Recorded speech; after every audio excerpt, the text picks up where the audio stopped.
육박전은 없었다. 한산도 해전에서 조선 수군의 피해는 어떠했는가? 조선의 함대는 모두 무사했고 전사자가 3명, 부상자가 10여 명에 불과했다. 가히 놀라운 전과라 할 수 있다. 이때 조선 수군의 전사자와 부상자의 사상 원인을 보면 일본군의 창이나 칼, 화살에 의한 것이 아니라 모두 총탄에 의한 것으로 기록되어 있다.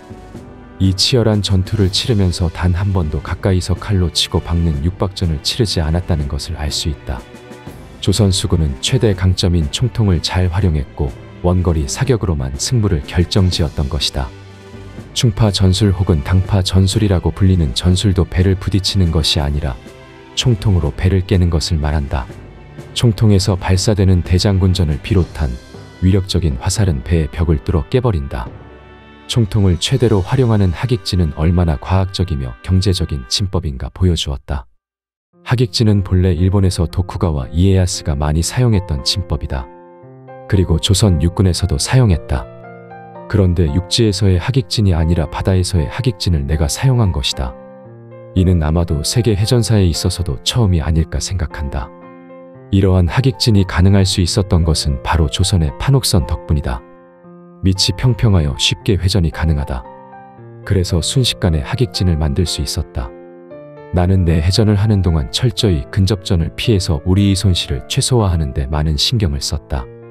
일본군의 전술은 배를 가까이 붙여 배 위로 올라와서 그들의 강점인 칼로 승부를 거는 것인데 나는 이것을 철저히 하지 못하도록 한 것이다. 조선 말기와 일제강점기에 한국에 들어와 활동했던 호머 헐버트 선교사는 한산도 해전을 두고 이렇게 말했다. 한산도 해전은 침략에 대해 사형 선고를 내린 것이다. 류성룡은 징비록에서 이날의 해전을 이렇게 기록했다. 이순신이 한산도 해전으로 왜군의 한 팔을 꺾었기 때문에 비록 고니시 유키나가가 평양을 점령했어도 군세가 외로워 더 이상 나아가지 못했다. 패전의 보고를 받은 도요토미 히데요시는 펄쩍 뛰면서 앞으로 조선 수군을 만나면 도망가라 고 말하였다. 히데요시, 당신이 이기나 내가 이기나 어디 두고 보자. 사람들은 이 해전을 두고 세계 4대 해전이라고 자랑스럽게 말하기도 하는데 그 근거는 없다. 그냥 하는 소리다. 1971년에 정주영이 현대조선소를 만들기 위하여 영국 은행에서 돈을 빌리려 하였다. 그런데 한국이 배 만드는 잠재력이 없다는 이유로 거절당하였다. 화가 난 정주영은 영국으로 날아가서 1966년에 발행된 500원 지폐를 꺼내 들고 말하였다.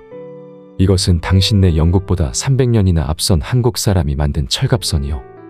결국 당시 4,300만 달러를 얻는 데 성공하였다. 사천 해전에서 처음 활약했던 거북선이 한산도 해전에서 그 빛을 발하더니 드디어 오늘날 세계 최대의 조선소를 만들어낸 것이다. 과연 나를 닮아 창의력이 빼어난 나의 후손들이다. 한산도로 본영을 옮기다. 1593년 7월 15일에 여수에서 한산도로 본영을 옮겼다. 나는 일찍부터 한산도의 전략적인 가치를 알았다. 나는 영암에 있는 현덕승과 그의 아들 현건에게 가끔 편지를 보냈는데 그 편지 중에 6통이 현충사에 보관되어 있다. 1593년 7월 16일에는 한산도로 본진을 옮긴 것과 한산도 해전에서 승리해서 정원으로 승진한 내용을 적어 보냈다. 그리고 만약 호남이 없으면 나라가 없다는 말도 적어 보냈다. 그만큼 조선을 지키는 데는 호남이 중요하였다. 현덕승은 나보다 19살이나 나이가 적지만 외가 쪽 인척 어른이라서 그를 부를 때 척하라고 하여 나를 낮추었다. 마음이 심란할 때 사적으로 마음을 주고 받을 수 있는 사람이 있어서 위로가 된다. 그는 내게 가끔 면포와 굴비, 황귤 등을 보내주는 고마운 분이다. 그날의 편지를 조금 보자. 어느 날에나 이 비린내 나는 전장의 먼지들을 말끔히 털어버리고 평소처럼 함께 논일던 그 기쁨을 맘껏 누려볼 수 있을까요? 편지를 받으니 부질없이 슬픈 생각만 나서 답답할 뿐입니다. 우려심만 가득하여 임한 줄입니다. 개사 1593년 7월 16일 적하 이순신이 인사 전합니다. 부하들을 꼼꼼히 챙겼다. 진을 옮기고 나는 초대 삼도 수군 통제사가 되었다. 경상도, 전라도, 충청도의 수군을 지휘하게 된 것이다. 이때가 1593년 9월 12일, 내 나이 49살 때였다. 나는 1597년 2월 26일 투옥이 될 때까지 1340일 동안 한산도에 머물었다. 그리고 난중일기 중에 1029일 분을 한산도에서 썼다. 그만큼 내게 있어서 한산도는 특별한 장소였다. 한산도에서 전쟁을 준비하고 군량을 비축하였다. 특히 자급자족이 가능하도록 둔전을 실시해서 나라의 지원이 없어도 스스로 일어설 수 있는 준비를 하였다. 나는 내가 할 일은 남에게 시키지 않는다. 내 스스로 한다. 혼자 돌아 앉아 등불을 돋우고 손수 내일 쓸 화살을 다듬었다. 한산도는 스스로 나라를 지켜내는 소중한 장소였다. 그야말로 한산도는 내 이상향을 실현하는 수국이었다. 나는 부하들이 무엇을 원하고 있는지 잘 알았다. 그것은 다름 아닌 출세의 기회를 얻는 과거 시험이었다. 그런데 서울과 멀리 떨어진 남해안 바다에서 어떻게 과거 시험을 칠 수 있겠는가? 그래서 똑똑한 인재들은 속으로만 끙끙 앓고 있었고 감히 말로 꺼낼 수 없었다. 그런데 나는 이러한 부하들의 심정을 잘 알았다.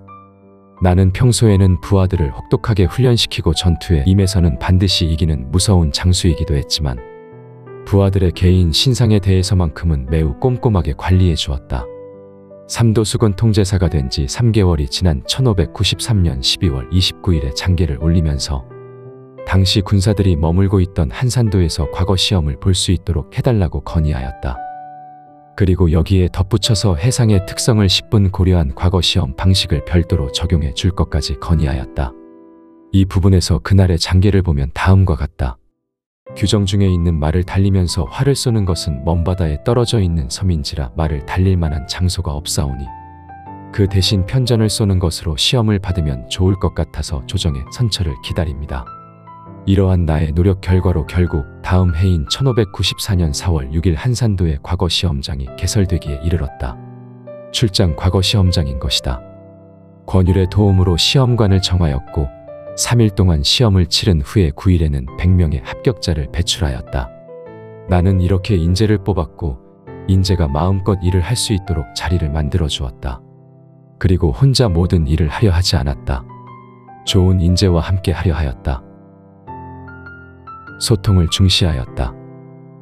나는 여러 사람의 의견을 듣고 함께 의논하는 것을 매우 중하게 여겼다. 허심탄회한 대화는 상하의 벽을 무너뜨리는데 가장 좋은 방법이기도 하고 최선의 결론을 도출하는 좋은 수단이기 때문이다.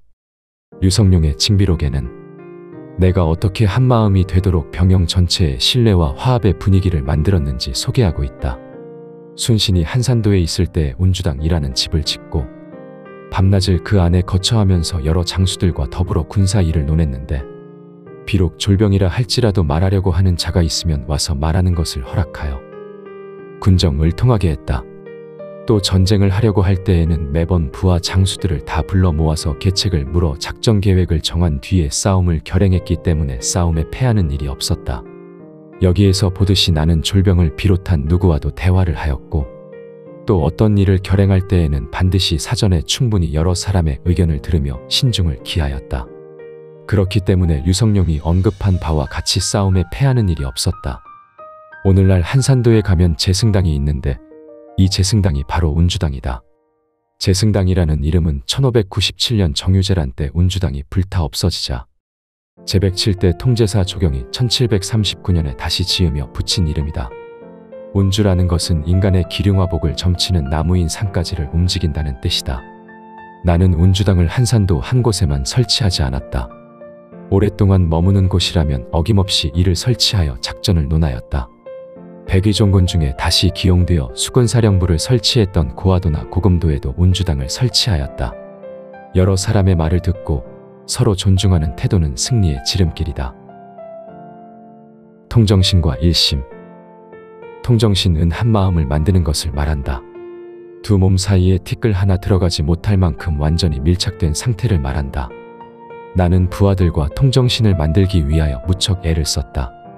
통정신이 될 때 어떤 난관도 함께 이겨나갈 수 있기 때문이다. 그래서 내 수결 즉 결제할 때 쓰는 사인도 일심이다. 말 그대로 한 마음이라는 뜻이다. 일심이란 글자를 백지 위에 수도 없이 쓰고 또 쓰기도 하였다. 쓰면서 어떻게 하면 완전한 하나를 만들 수 있을까를 고심하였다. 부하들과 하나, 백성과 하나, 임금과 하나, 나라와 하나. 다음에 있는 사진을 잘 보라. 마구 휘갈긴 낙서지만 내가 일심이란 수결을 연습한 흔적이다. 술을 엄청 마셨다. 지금부터 내가 하는 말을 새겨 들으면 좋겠다.